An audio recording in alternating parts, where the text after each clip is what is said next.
Reddington. Your Honor, Lindsay Clancy rests her case. All right.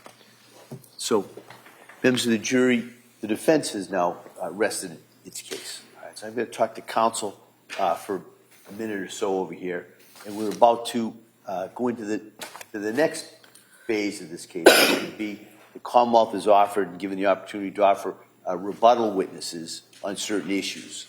And so I'm going to talk to counsel first, and I'll inquire of the Commonwealth if they wish to offer these rebuttal witnesses. Okay? So, counsel, can I see it sidebar? Now, Doctor, in the course of evaluating this case, and again, in the interest of time, would you agree that you had a chance to review a number of items to assist you in your evaluation? I reviewed extensive records in this case, both records referring to Ms. Clancy's mental illness, how it developed, who her treaters were, and then also I was able to evaluate records after her conduct. And that would include police reports? Extensive police reports, yes. Grand jury testimony? Yes. Photographs? Yes. Videos? Yes.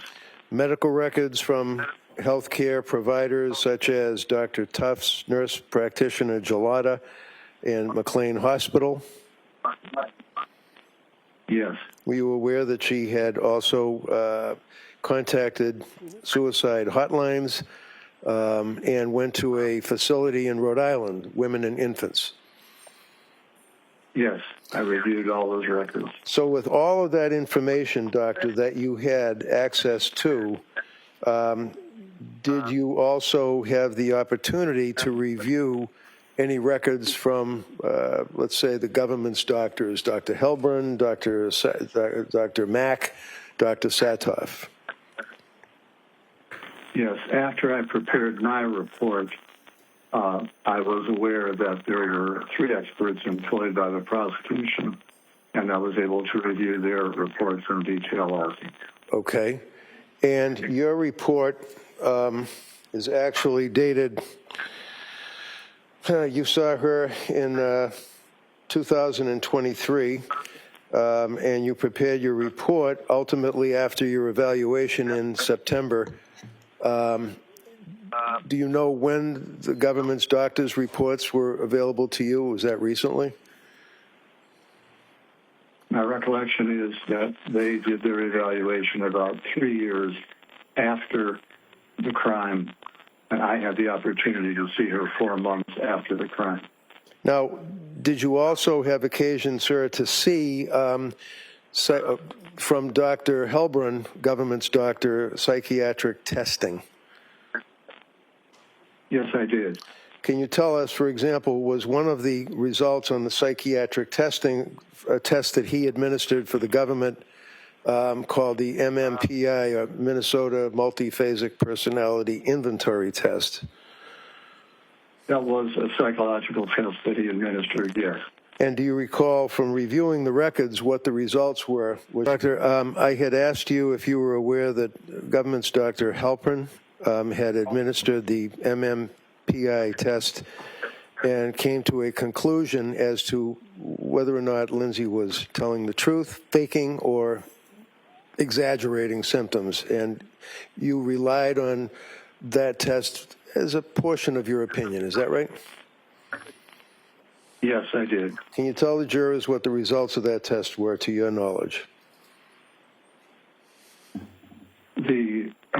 In summary, the results were that Lindsay Clancy had a tendency to minimize and did not have a tendency to exaggerate what she was saying in her own symptoms.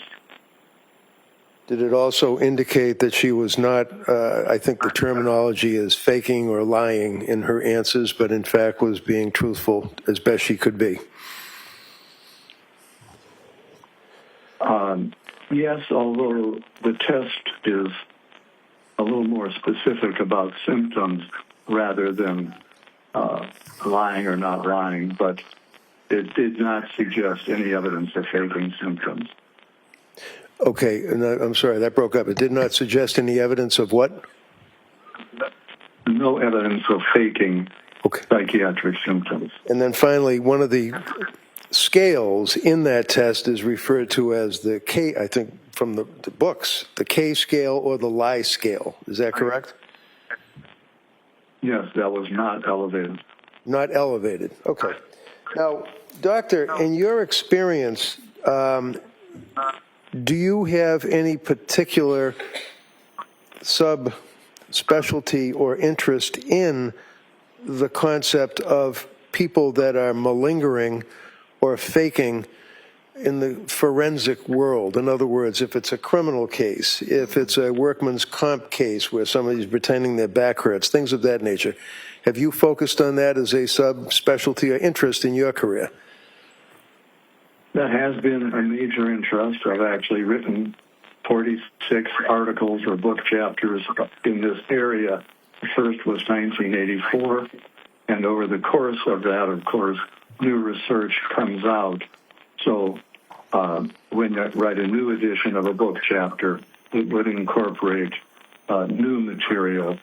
So even though the chapter may go through 5 editions in a particular book, they're up to date, and the ones which were written earlier would no longer be the best basis for forming an opinion.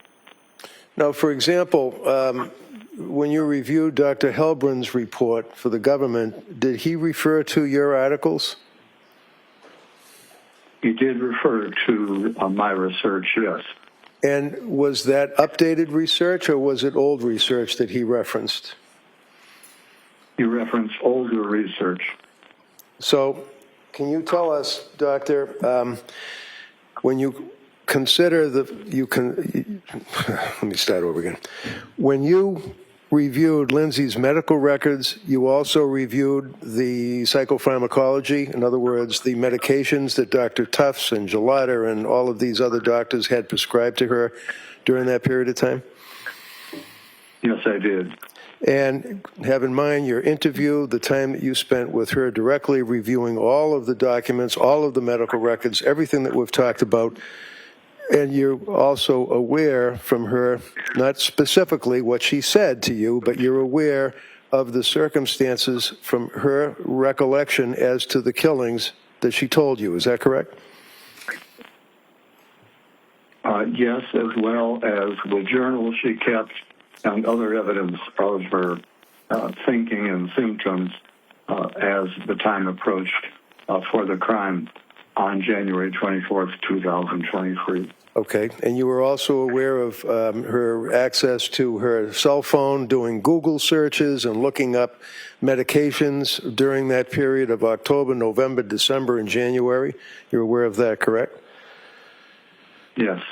Okay, and can you tell the jurors, in your opinion, sir, with your years of experience in the issue of filicide, working for just the government on a number of cases and the defense, and your evaluation of Lindsay, can you tell this jury your opinion as to whether or not at the time of the killings that she was suffering from a disease or defect that impaired her ability to substantially appreciate and or conform her conduct to the requirements of the law?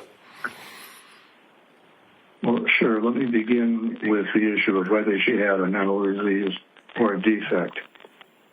Ms. Clancy had a severe depression.